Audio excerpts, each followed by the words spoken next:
Hey class, it's Mrs. Hutton. Just here for a quick check-in with you on all the things to do each and every time we have our cooking lab in class. So if you ever need to reference back to this as a refresher prior to a lab coming up, I recommend you do so. The same thing can apply to you at home for getting things prepped that we do here. Remember, our goal is to utilize and apply what we learn in class at home. And I love to hear when you go home and you make some of the recipes that we have in class for your families. So make sure what you learn does not stop here and you try it at home. The best way to get good at doing anything, I mean anything, especially cooking, is to keep doing it over and over. You need to repeat. You're going to improve. You're going to get better. It's going to taste and look better the more practice you get.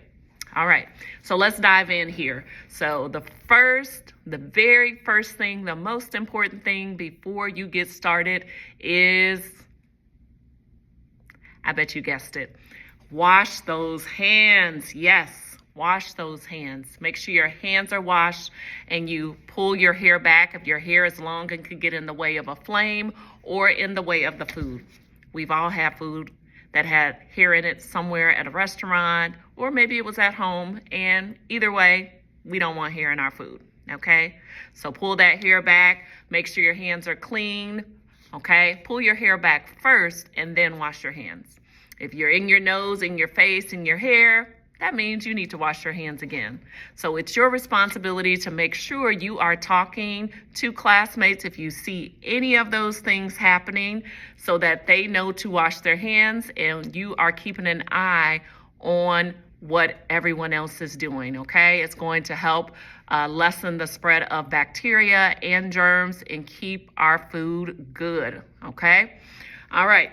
So we got our hands being washed. We got our hair already pulled back before we wash them. Up next is making sure you have your hot soapy dishwater ready, okay? So we only need about a half a sink of dishwater when we are running it. And guess what? We do not need to use a half a bottle of dishwashing liquid. We only need about a quarter size of dishwashing liquid. Okay, we're going to put that into the hot running water as it's pouring from the faucet. You're going to squeeze about a quarter size into that running flow of water, okay? And make sure in order for that water in the sink to start pooling and to fill the sink halfway, you need to make sure you plug it. It's like a little puzzle piece for most of it for the drain stopper. Put it down in there. And you'll see the water start to pool if it's in the right way. If it's draining right down the sink, that means it's not in properly, and try again. Okay, once you get it halfway, you're good there. You just have it ready to go when you need to wash dishes.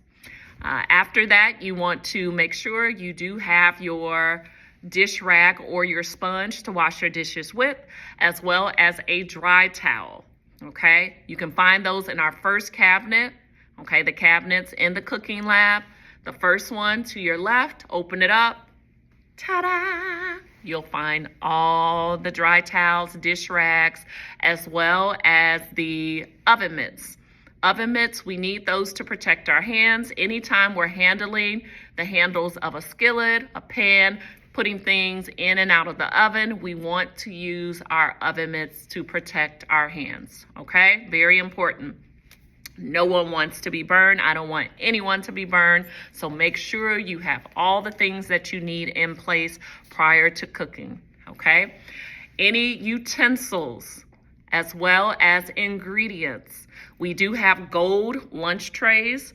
Everything in the cooking lab is labeled, and there's little sticker signs that have all of the different utensils and tools you need so you know where to find them. Just read the top and lower cabinets. It has everything listed there, so there's no guess what you can find in that cabinet or that drawer, okay? So read the labels on the cabinets. It will let you know where you can find the things you need.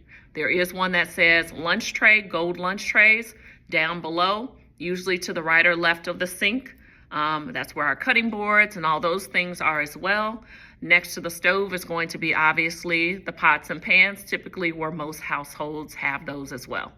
All right, you get that gold lunchroom tray. You're going to come over with your list that you have. There's going to be a printed out list with the recipe as well as the tools needed for the recipe.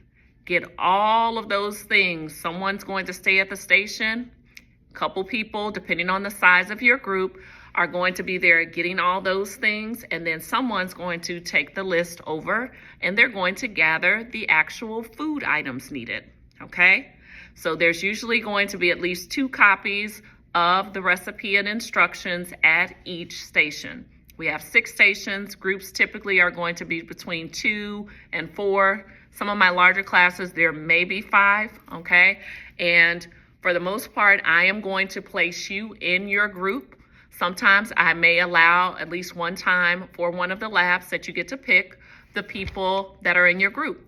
Now, guess what? That only works if you're responsible, you're paying attention, and you're being safe. If you're playing around at any point, not doing what you're supposed to be doing, I absolutely will move people out of the group, or you will miss out on that lab and that point, the points for that day. Please do not make me have to do that, or put me in the position or yourself in the position from enjoying a great time and good eats. Okay? Period. Let's not do that. All right, so let's make sure we're not missing anything. We've washed our hands. We have our hot soapy dishwater, half a sink full. We have our dry towel. We have our dish sponge or dish rag. Either of those work, okay? We don't have to have, some stations may have one or the other. As long as you have one, you're good to wash the dishes with. Get all your utensils. Utensils meaning your pots, your pans, your measuring cups, your plates, your bowls, your spoons, spatulas, whatever it is, tongs. Have those ready in advance so you are ready to use them as needed, okay?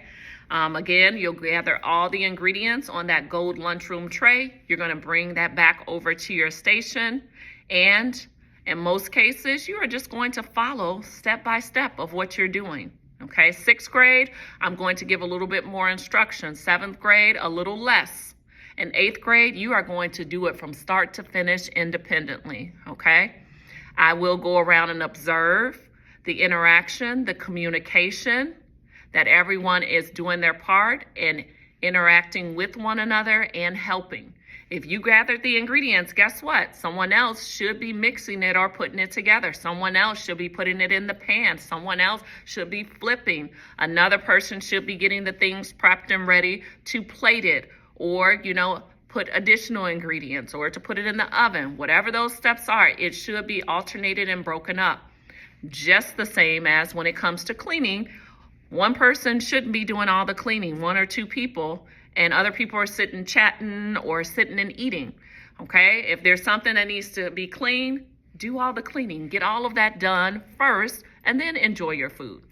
Like I said, across the board in class to you, you want to make sure you get everything you can done in a timely manner, because we have a short class period. It goes really quick. You'll see, okay? It's like a blink. So coming in, being on time, getting started right away with washing your hands, getting the dishwater, hair pulled back, all of those things right away. Don't wait for me to tell you those things. Those are the things you should do each and every time, okay? And get right into it, because the last 10 minutes of each and every class will be reserved for cleaning. Sometimes 15 minutes may be needed. So if you're not done with everything, cooking or eating, at that point we're stopping, okay? So that you can get to your next class or finish out the day. So at the 10 to 15 minute point, we know we'll be wrapping up each and every time. If you have your Tupperware bowl or your Ziploc bag, that's the time to wrap it up. If you have time that's left over after everything's clean at your station, then you can sit and chat and eat, within reason, and enjoy what you made. But this is going to be a great time. I hope this was helpful to you.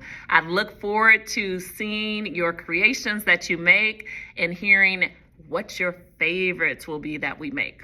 We will be covering lunch, dinner, snack, dessert, all of those different things. So breakfast, lunch, dinner, snack, dessert.